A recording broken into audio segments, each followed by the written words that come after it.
여러분, 안녕하세요. 가을바람을 타고 10월이 찾아왔습니다. 바람도 많이 선선해지고 하늘도 많이 높아진 것 같습니다.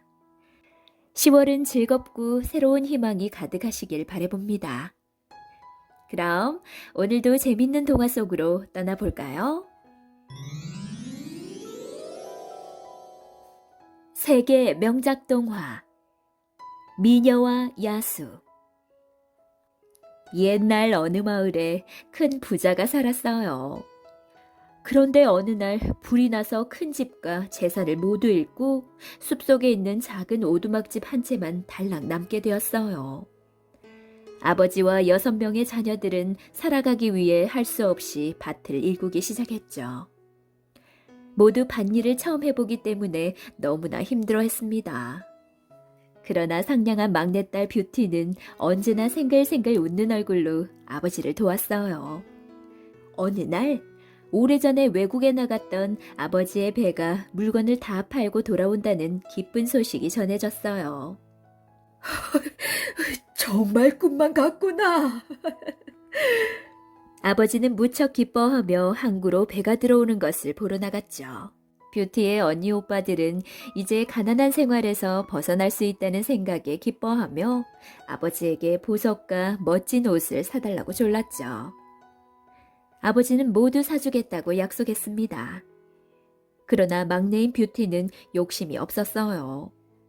오빠와 언니의 선물만으로도 말이 가득 찰 테니까 저는 장미꽃 한 송이만 가져다 주세요. 아버지는 말을 타고 항구로 떠났습니다. 그러나 막상 항구에 도착해보니 물건을 판 돈을 가지고 오던 사람이 해적을 만나 돈을 모두 빼앗겼다는 것이었죠. 아버지는 무척 실망했어요. 게다가 집으로 돌아오는 길에 눈보라를 만나 숲속에서 길을 잃고 말았습니다. 그런데 갑자기 눈앞에 눈이 하나도 쌓이지 않는 길이 나타났습니다. 아버지는 그 길을 따라갔죠. 그곳에는 멋진 성이 있었습니다. 아버지는 무엇에 홀린 듯 말을 몰아 성 안으로 들어갔습니다. 여보세요? 아무도 안 계십니까? 몇 번이나 큰 소리로 불러보았지만 성 안에는 아무 대답도 없었어요. 안으로 들어간 아버지는 식탁 위에 맛있는 음식이 가득 차려 있는 것을 보았죠. 너무나 배가 고팠던 아버지는 생각할 겨를도 없이 음식들을 먹기 시작했습니다. 배부르다. 음식을 다 먹었는데도 누구 하나 나타나지 않았죠. 침실로 들어간 아버지는 피곤했던지 곧 잠이 들어버렸어요. 다음 날 아침 집으로 돌아가려고 성을 나오는데 정원에 예쁜 장미꽃이 피어 있었어요. 그래, 뷰티의 선물로 한 송이만 가져가자. 아버지는 장미꽃을 한 송이 꺾었습니다. 바로 그때였습니다.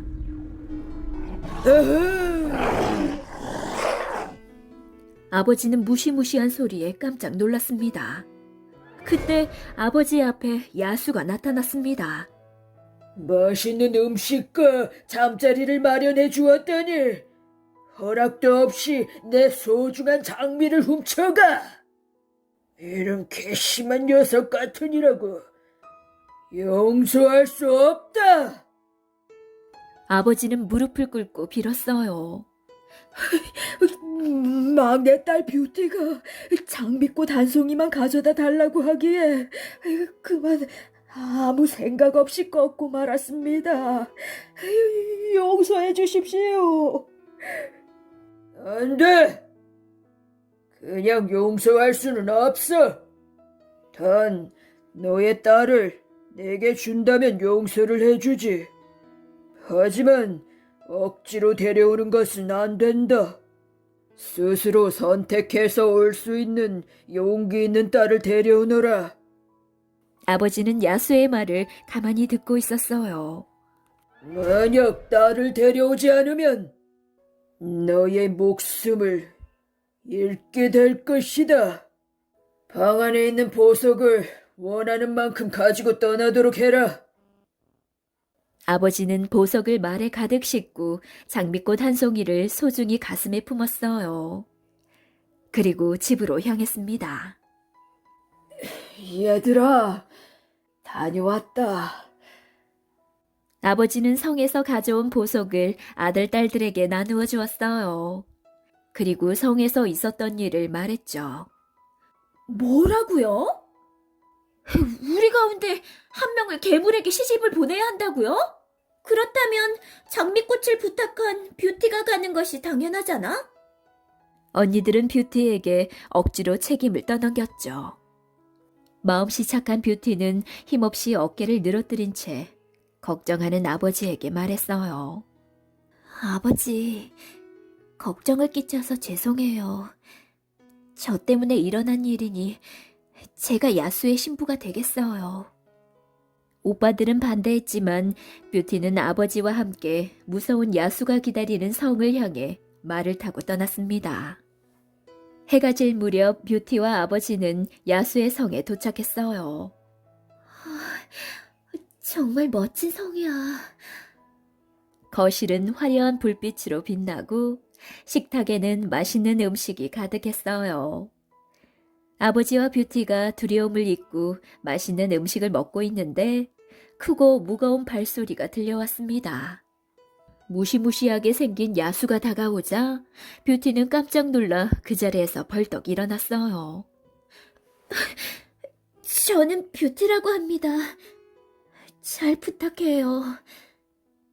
뷰티는 두려움을 참으면서 예의 바르게 인사를 했어요. 야수는 아름다운 뷰티에게서 눈을 뗄 수가 없었어요.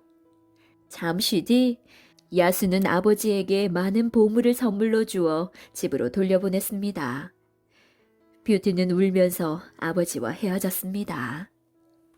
야수는 슬퍼하는 뷰티를 침실로 안내한 뒤 조용히 사라졌습니다. 혼자 남게 된 뷰티는 울다 지쳐 잠이 들었어요. 그러자 꿈속에 멋진 왕자가 나타나 뷰티에게 간절히 부탁하였어요. 제발 저를 구해주세요. 겉모습에 속지 말고 제 마음을 알아주세요.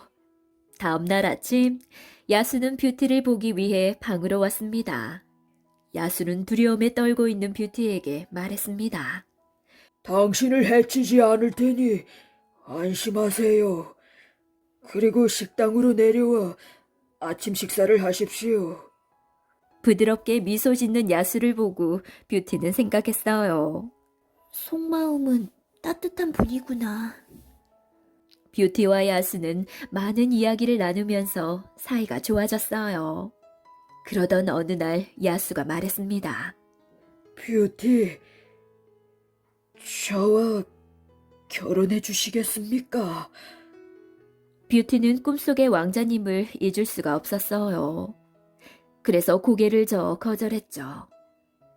야수는 몹시 슬퍼하며 방으로 돌아갔습니다. 그날 밤 뷰티의 꿈속에 다시 멋진 왕자가 나타나 슬픈 얼굴로 말했습니다. 뷰티, 제발 저를 구해주세요. 왕자님, 어떻게 하면 구해드릴 수 있죠? 뷰티는 꿈속에서 안타까워하다가 잠에서 깨어났습니다. 다음 날 야수는 다시 뷰티에게 청혼을 했습니다. 하지만 뷰티는 왕자님을 생각하며 또 거절했어요. 야수의 따뜻한 보살핌으로 뷰티는 성에서 생활하는데 익숙해졌어요. 어느 날 뷰티는 아버지와 언니, 오빠들이 너무나 보고 싶어서 야수에게 부탁했죠. 야수는 슬픈 목소리로 말했어요. 반드시 돌아온다고 약속해 주세요. 만약 돌아오지 않으면 나는 죽고 말아요. 다음 날 아침 야수는 뷰티에게 백마를 준비해 주었습니다. 이 말이 당신을 집으로 데려다 줄 것입니다. 말은 곧장 마을을 향해 달려갔어요. 그리고 아주 훌륭한 저택 앞에서 멈추어 섰습니다. 야수가 준 보물로 가족들은 부자가 되어 있었던 것이죠. 모두들 뷰티를 반갑게 맞아주었습니다. 뷰티는 행복하게 살고 있는 가족들을 보니 기뻐했죠. 뷰티는 하루하루 시간 가는 줄 모르고 즐겁게 지냈습니다.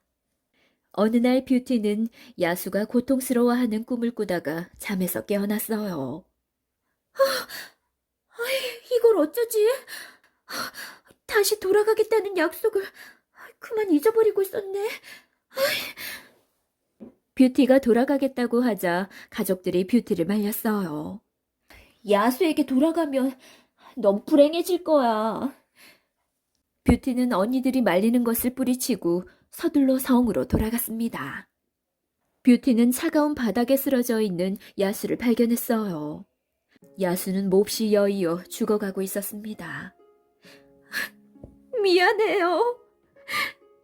당신과의 약속을 지키지 않아 당신이 이렇게 되었군요. 무서운 모습을 하고 있지만 마음은 누구보다 따뜻한 뿐인데.